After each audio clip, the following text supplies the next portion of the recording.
Continuing on our journey of talking about product photography, the next big thing is we want to make sure we're accentuating the quality and the characteristics of the material. So how do you go about doing that? So the majority of that is really lighting and understanding how to use light to describe that material.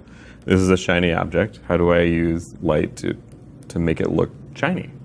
This is like a more dull object, but it has a lot of little knobs and kind of textures and things like that. How do I get that to render with enough contrast where it really represents the object in the way that I want? So you're really observing the quality of the material, kind of identifying what that is, and then identifying what light goes well with that.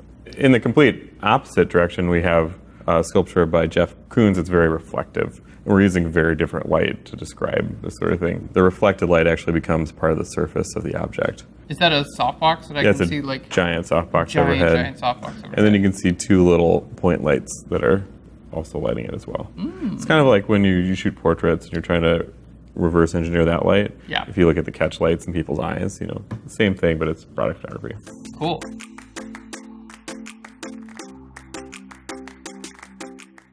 This is wood. This is just another, I don't know if there's much to say about this here. It's actually a table. It's very modeled and very organic looking. It looks kind of like fire. So I really wanted to pay attention to those lines, and I lit it in a way that actually accentuates those even more. It's not a very functional table. Oh, I couldn't put my drink down on that necessarily. When we talked about earlier about the idea of an object. Okay. There's a glass top that we took off so we could photograph, And the idea of this table is that it's cool and wavy. And then if you look here, there's a very cool little detail. So we use light to emphasize that detail.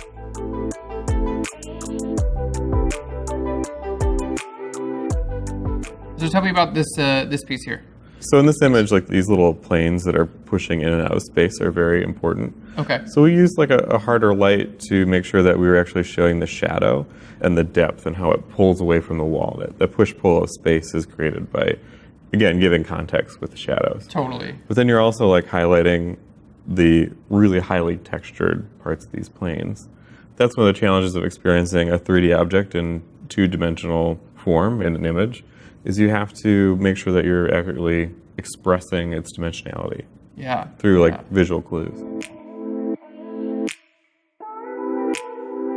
This is a bunch of acrylic letters we cut out that are just thrown in the air and captured that way. So cool. So it creates these little sculptures in space.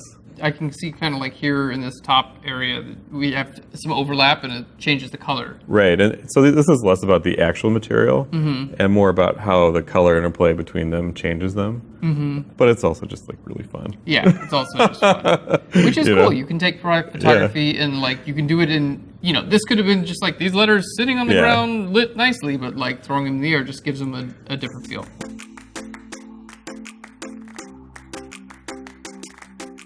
This is more about, again, the contrasting textures and colors, but also their similarities. So you have the grain in the stone and the grain in the wood. So it's putting them on top of each other, showing their differences, but their similarities as well. And then I can see the depth of it because of the shadow that's being cast. Without that shadow, I wouldn't really have a sense of the depth there. Right, and that also becomes a compositional element as well.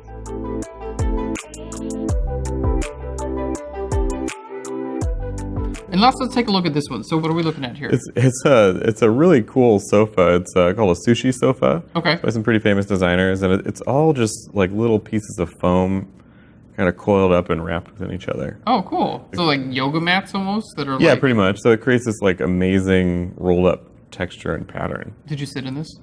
There's actually a picture of me laying on it.